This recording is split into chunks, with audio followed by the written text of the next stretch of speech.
92,5 Maestro FM House with the Sound. Masih di Maestro You Channel bersama dengan Kak Vincent di hari ini. Tadi udah banyak banget ceritanya, pengalaman hidupnya banyak, jadi banyak cerita. Nah, tapi belum selesai. Lanjut lagi yuk, kita akan ngobrol-ngobrol lagi, menggali lagi kehidupan Kak Vincent yang bisa kita pelajari.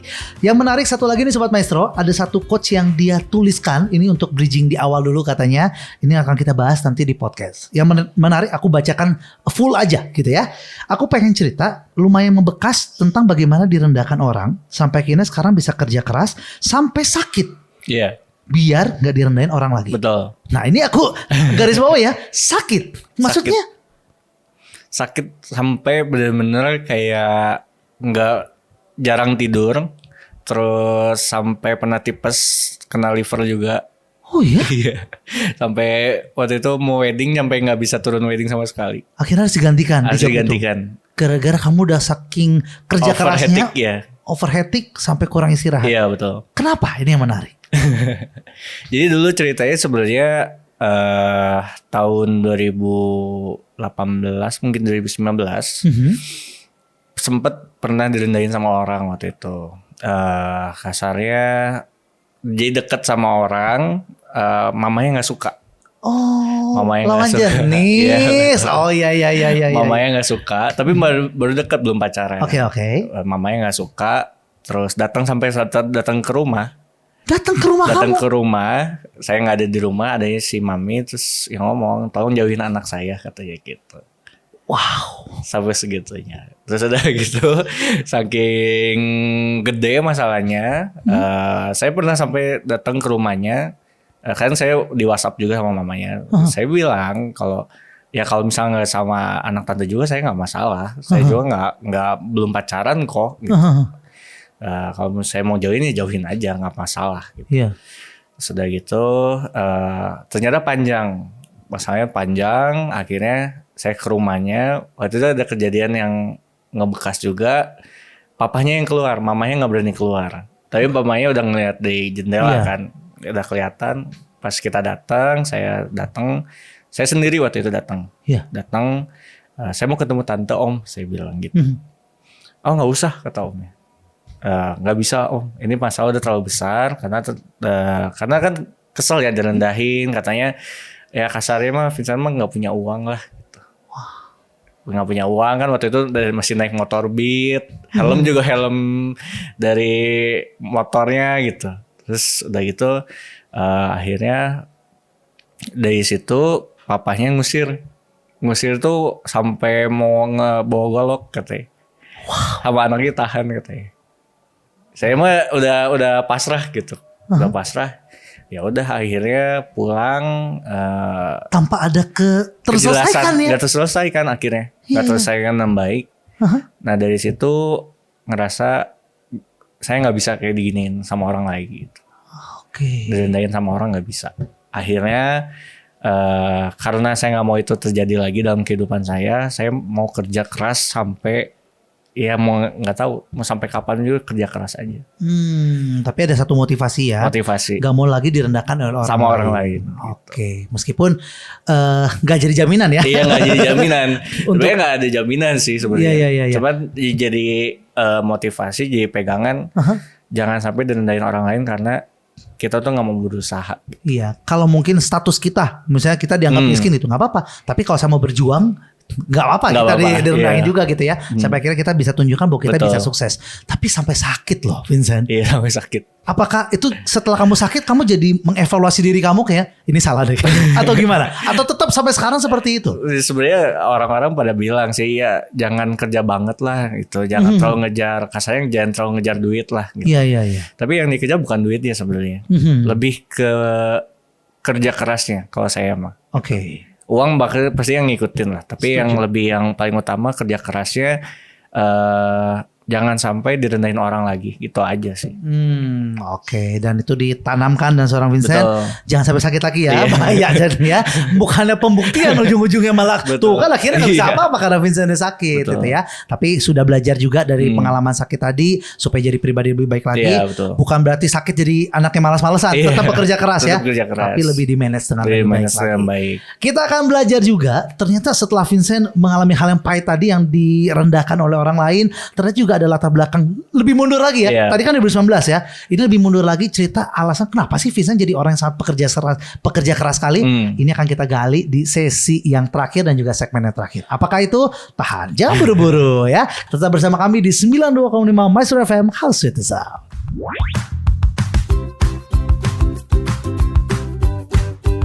Mari kita langsung dengarkan cerita lengkap dari seorang Vincent. Ini udah yang terakhir, berarti harusnya pamungkasnya nih ya. Ini memang cerita yang sudah aku tahan-tahan ya. Karena buat Sobat Maestro yang mengenal Vincent mungkin cuma sekedar ketemu di job atau sudah kenal sehari-hari. Belum tentu ya tahu cerita ini ya. Iya. Ini jarang diceritakan ya? Jarang. Ayo kita coba gali. Kan pasti penasaran ya. Kenapa sih Vincent bisa begitu pekerja keras? Tadi dapat alasan pertamanya nggak mau direndahin. Iya. Tapi ternyata ada alasan kedua. Memang bisa dikatakan seperti keadaan ya. Betul. Yang memaksakan seorang Vincent bisa seperti ini. Iya. Dimulai dari 6 SD ditinggal oleh papa. Iya. Nah waktu itu boleh gambarkan nggak kondisi 6 SD kamu ditinggal papa seperti apa gambarannya? Dulu tuh sebenarnya kan aku punya koko, cici. Dua-duanya yang koko masih kelas 3 SMA, saya kelas 6 SD, cici kuliah waktu itu kondisinya. Terus papi tuh sakit tuh udah bertahun-tahun, dan waktu itu udah termasuk parah banget. Nah waktu itu nggak adanya waktu ujian sekolah kalau nggak salah. Kamu lagi ujian? Iya, saya lagi ujian, koko juga lagi ujian. Dulu lagi ujian, akhirnya setelah dari papi nggak ada, jadi kan tergantung sama mami kan.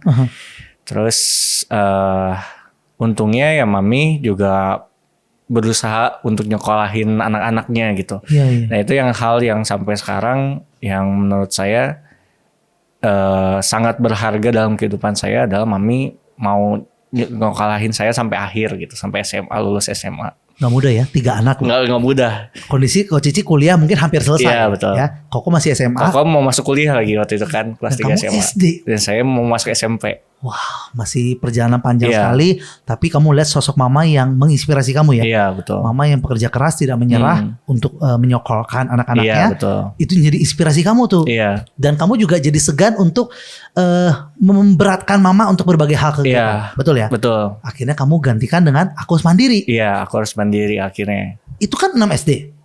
Langsung Langsung mandiri dari SMP atau ada proses panjangnya lagi? sebenarnya enggak sih, karena SMP mungkin kan SMP masih belum ngerti ya harus ngapain, karena kan nggak tahu mau jualan apa, harus ngapain, bisnis apa, nggak mungkin kan.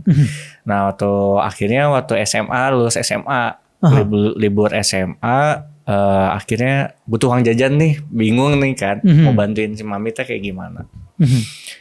Mami dulu waktu itu jualan kue, masukin ke pasar baru gitu-gitu, tempat pasar baru ada toko kain gitu, nge-serve kue buat customer, dan mami yang nyuplai gitu. Oke.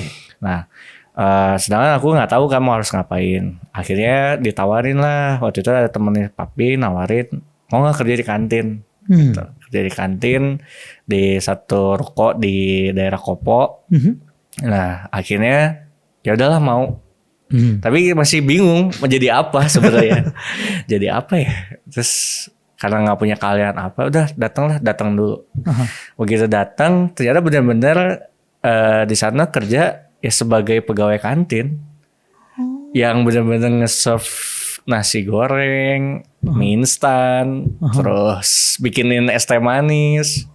Jadi kalau ada pekerja-pekerja ruko sana lagi istirahat, ya itu saatnya prime time-nya gitu. Karena mereka kan datang untuk makan. Iya, datang untuk gitu. makan. Dan kamu awalnya yang baru lulus SMA, pasti juga kaget ya Iya, dapat pekerjaan betul. seperti ini ya. Ya aku mau notice gini, anak SMA tuh biasa masih punya pride-nya tinggi. Iya, Nah waktu itu kamu ada gengsinya? ada pasti. Nah gimana? Malu pasti. Mengatasi gengsinya. Banyak anak muda kalau udah malu pulang ya. Iya. Kalau kamu tetap bertahan loh. Tetap bertahan. Kenapa? Mau nggak mau kajol soalnya waktu itu kan. Iya. Karena aku pikir kalaupun di rumah juga ngapain, nggak bisa ngasilin duit apa-apa gitu. Iya, iya. Aku pengen main juga kan sebenarnya.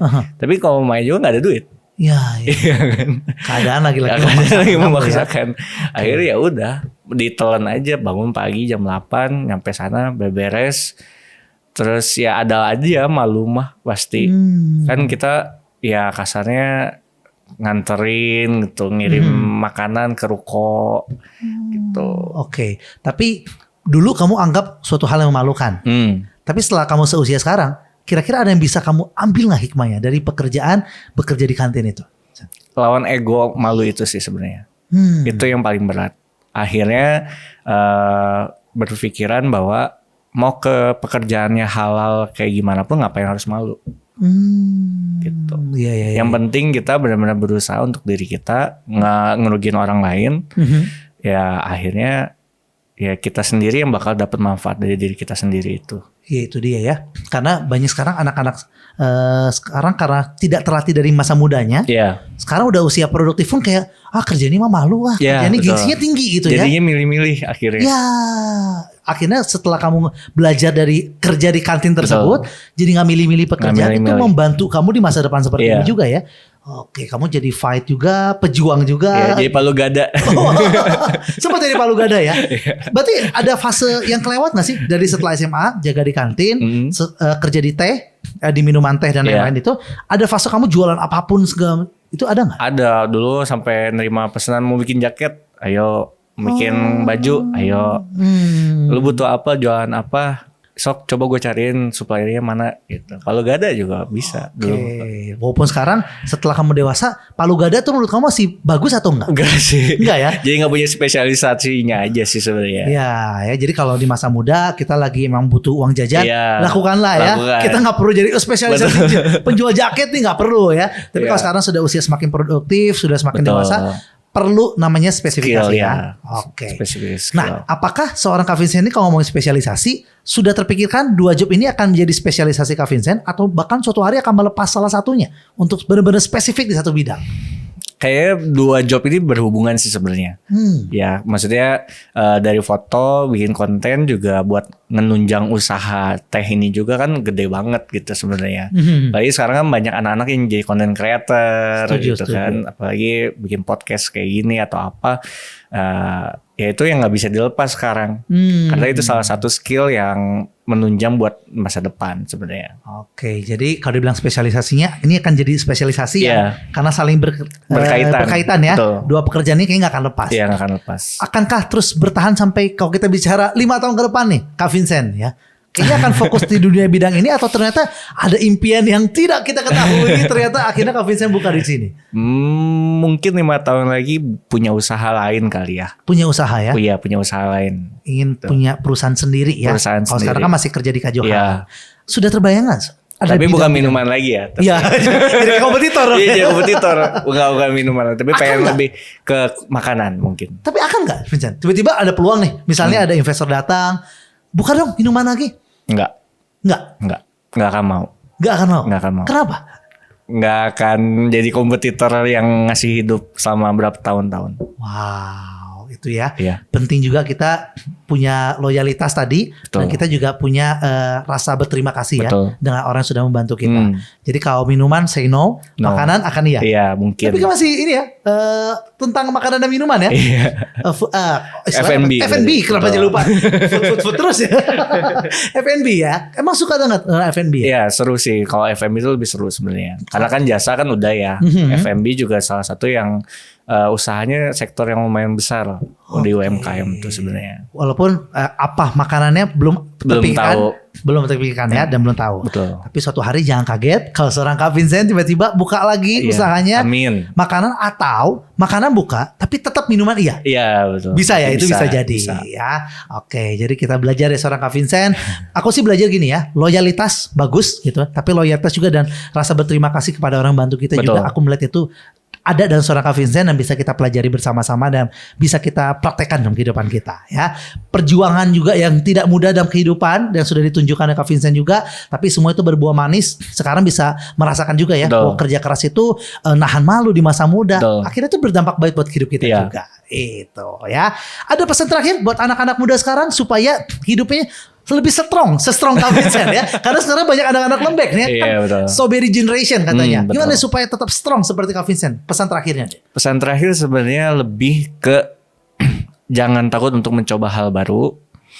Yang kedua terus berusaha walaupun rasa sakit itu tidak menyenangkan. Itu aja sih. 2 poin tadi ya. 2 poin itu. Rasa sakit harus dilawan dan cobalah hal-hal baru. Ya. Itu dari kata Kak Vincent ya. Dan tidak terasa Sobat Maestro, waktu berjalan sangat cepat. Udah habis waktu kita. Tapi semoga banyak yang tergali. Meskipun kalau nggak puas sebenarnya Kak Vincent pernah juga diwawancara sama istri Kak Jul. Di Instagramnya ya. Iya, betul. Aku juga banyak belajar. Ada sisi cerita lain juga yang tidak ceritakan. Jadi bisa saling melengkapi Iya, ya. betul. Tapi kalau yang cerita di Maestro ini ketinggalan, berarti harus berkunjung nih ke Spotify kita atau ke YouTube kita di Maestro Radio Bandung. Cari aja Maestro You Channel dengan nama Kak Vincent. Di sana sudah lengkap sesi pertama dan sesi kedua, siap diceritakan, ditonton lagi, bahkan di-share dengan pada siapapun. Boleh banget. Siapa tahu bisa jadi berkat buat banyak orang. Kalau sekarang kita akan pamit undur diri. Dari Kaca Piring 12 Bandung ada Kajul dan narasumber kita di hari ini ada Vincent. kita pamit undur diri ya. Jangan lupa bahagia dan Tuhan memberkati. Bye-bye. Bye-bye.